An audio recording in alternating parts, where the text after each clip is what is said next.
Beneath the haunting shadows of Manhattan's spires or amidst the bone-chilling silence of the Alaskan tundra, there lies a power, silent, invisible, and utterly devastating.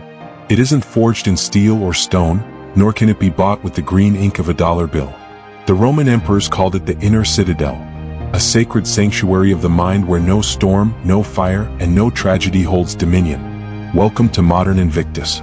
Today, I'm not here to recite dusty, ancient doctrines. Instead, I'm taking you into the darkest, most brutal corners of America, where philosophy stops being a luxury and becomes raw, visceral survival. We'll stand together in the heart of Oregon's towering infernos to witness the absolute limit of control. We'll drift through the melancholic fog of the Golden Gate Bridge to reclaim lost hope. And we will look directly into the calm, unbreaking eyes of those in Texas who lost everything in a single night, yet kept their dignity whole. These aren't just scripts. They are jagged fragments of life, carved from the blood and bone of steel-hearted souls who forged their will in the furnace of the modern world. For them, Stoicism isn't a hobby, it is their breath. It is the only compass left when the world around them collapses into chaos. Take a deep breath. Quiet the noise. Are you ready to meet the unconquerable ghosts hiding in plain sight across America? Beneath the blazing golden sun and the biting salt air of Naval Base San Diego, where monolithic aircraft carriers loom like icons of absolute power, people still whisper about a ghost of courage. It wasn't a loud, decorated victory on the front lines. It was a silent, agonizing war fought in the shadows by Admiral James Stockdale. Imagine a man cast into a living hell for over 2,500 days. Tortured, isolated, his body reduced to a mere ruin. But the secret to his survival wasn't found in the strength of his muscles. It was found in a terrifying paradox he carried with him from the ancient scrolls of the Stoic Epictetus. Stockdale observed something chilling. The first to break weren't the weakest, they were the most optimistic. They were the ones who constantly whispered, "We'll be home by Christmas." Then asterisk, "We'll be home by Easter." Asterisk, and when those milestones passed in silence, their hearts simply shattered. Stockdale was different. In the freezing stillness of solitary confinement, he chose a much harder path. He stared directly into the naked, ugly truth, that he might never see a California sky again. Yet, at the very same time, he forged an unbreakable, relentless faith that he would, in the end, prevail. This is the classic intersection of iron discipline and unblind hope.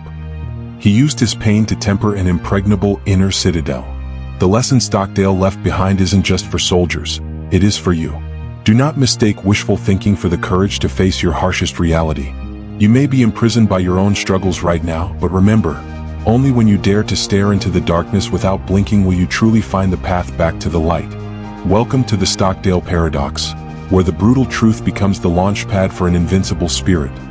Deep in the narrow canyons of Manhattan's skyline, where the pulse of global finance beats with a frenetic intensity and the pressure to succeed can suffocate the strongest lungs, a secret lies hidden behind walls of reinforced glass. Picture a millionaire. A man who owns the world from his multi-million-dollar penthouse, yet voluntarily plunges himself into a systematic nightmare. Once a month, while the lights of New York shimmer brilliantly outside his window, he sheds his silk robes, kills the heat, and curls up on the cold hardwood floor. His dinner is no longer foie gras or vintage wine. It is a few scraps of stale bread and tap water. Most would call this the madness of the ultra-rich. But the Stoic elite? They call it premeditatio malorum, the rehearsal of the worst. In the heavy, haunting silence of that room, this man is performing a ritual to purge his soul of fear. He asks himself one piercing, ironclad question. Asterisk, is this the condition I so greatly feared? Asterisk, by tasting poverty in the very heart of wealth, he strips fate of its most lethal weapon, the element of surprise. When the markets bleed or fortunes vanish, he does not tremble. He does not break. Why? Because he has already lived through that collapse 1,000 times before. This is the zenith of inner freedom. In the brutal vortex of New York, where men so easily become slaves to the things they own, this man has found the master key. When you dare to confront, and even dwell within, your greatest fear, that fear loses its grip on you. The lesson here isn't about frugality, it is a proclamation.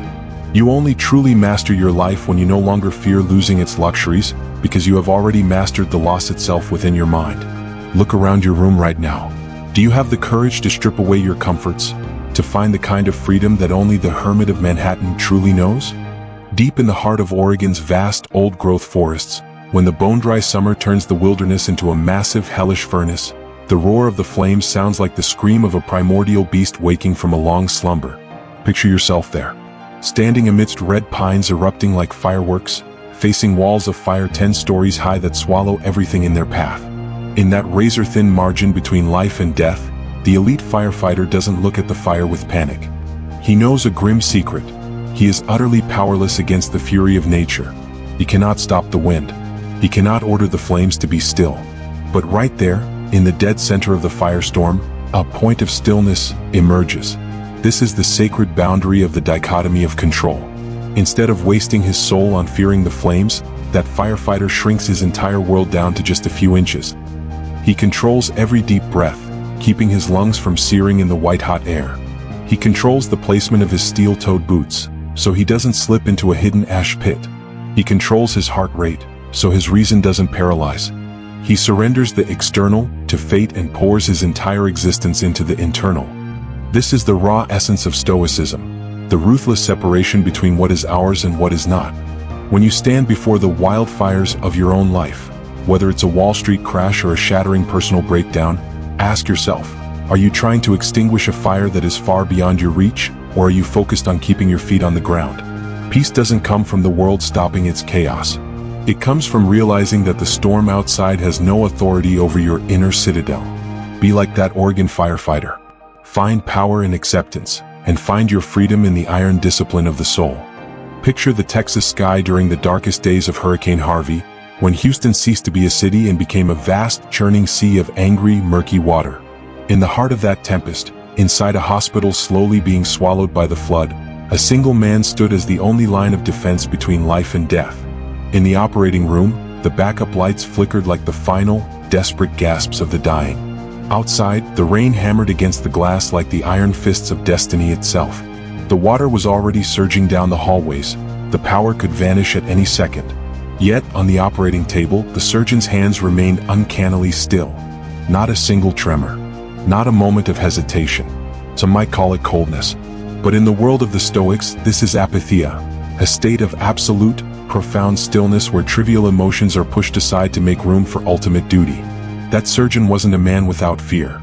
He was a man who understood that if he let fear invade his mind, his scalpel would become a weapon of death. He transformed himself into an island of order in the middle of a chaotic ocean. In that moment, his composure wasn't just a skill, it was a miracle of salvation.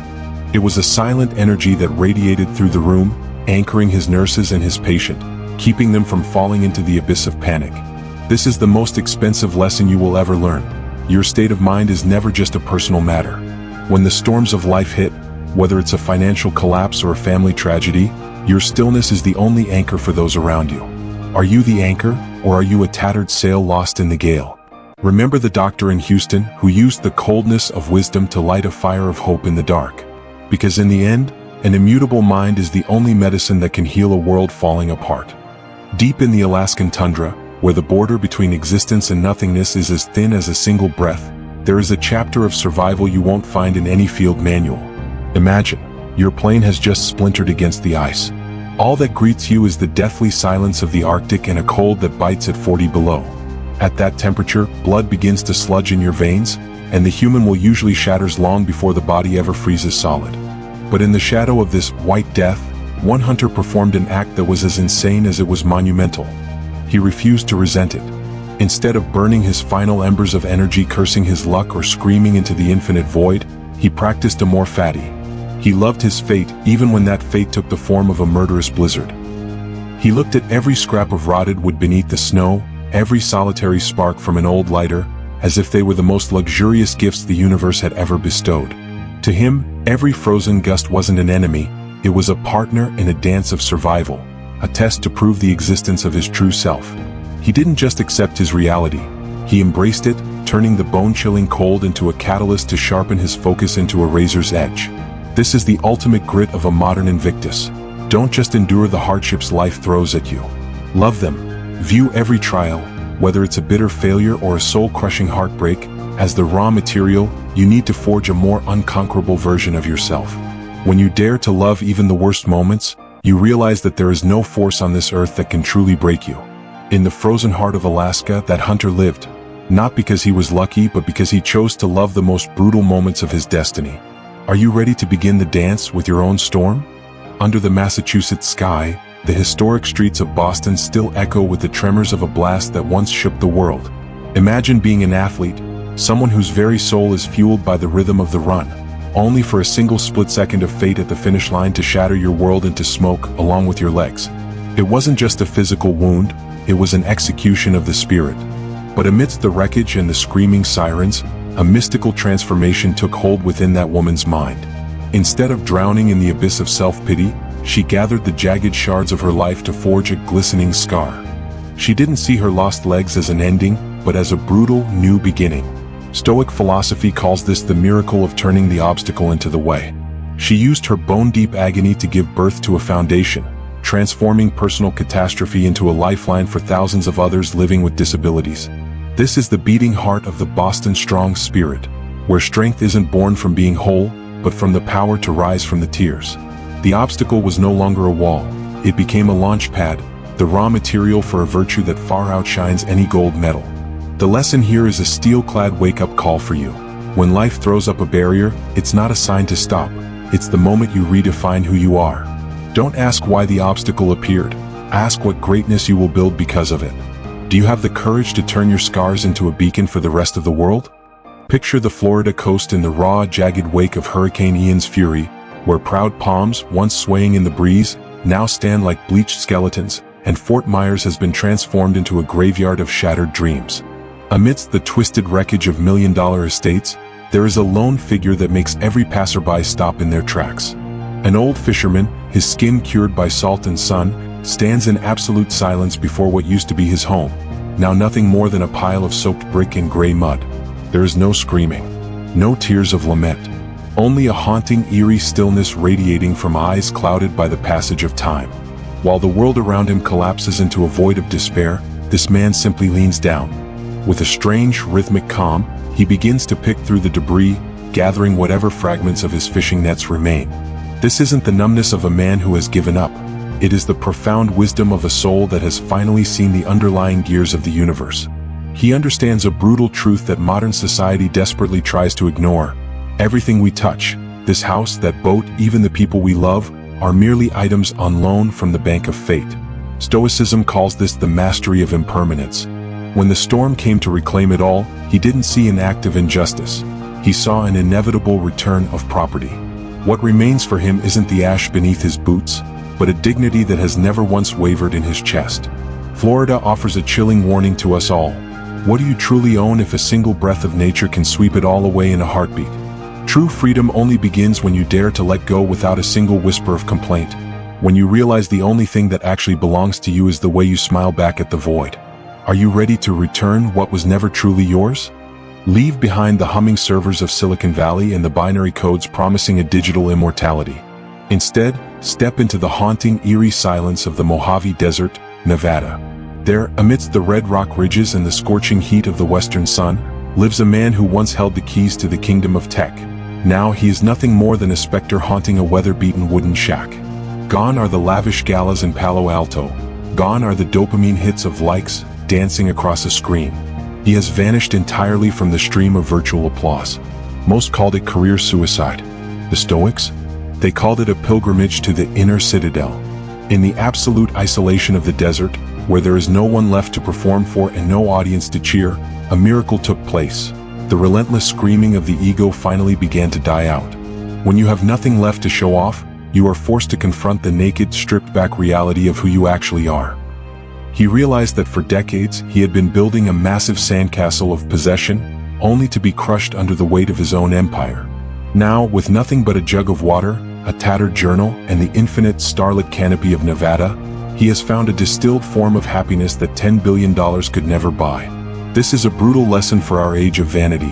Happiness is never an addition of what you own, it is the subtraction of your vain desires.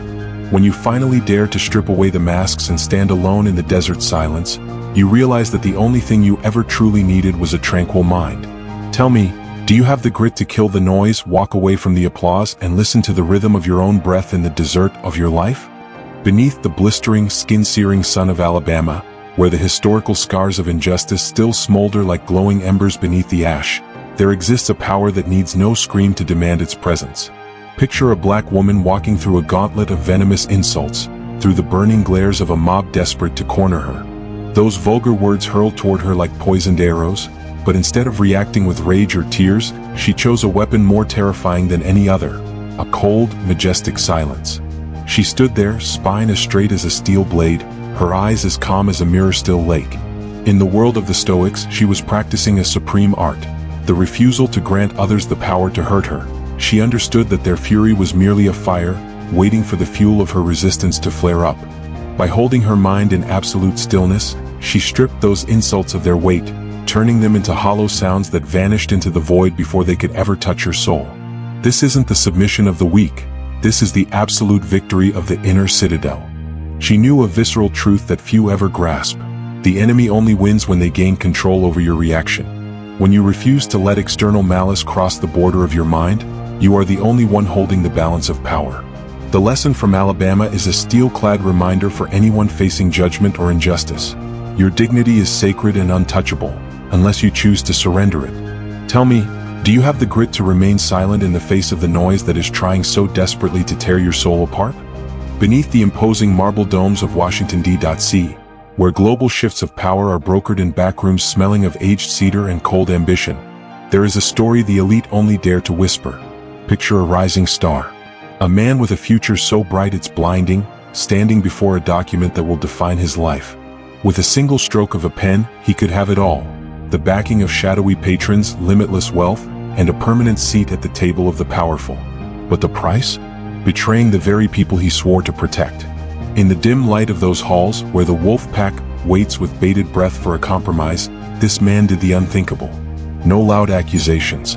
No grandstanding speeches for the cameras. He simply set down the pen. He smiled with an uncanny serenity and walked out of the Capitol, leaving behind the glory that millions would kill for. He chose to resign. He chose to be a loser in the eyes of the crowd, so he could remain a king within the sovereign borders of his own soul. Stoicism calls this the supremacy of justice and wisdom. He understood that fame is merely a fleeting shadow, an external, while integrity is the very breath of the soul. When he closed that office door for the last time, he didn't lose a career. He reclaimed something far more precious, his moral autonomy. This is the final lesson from the heart of America.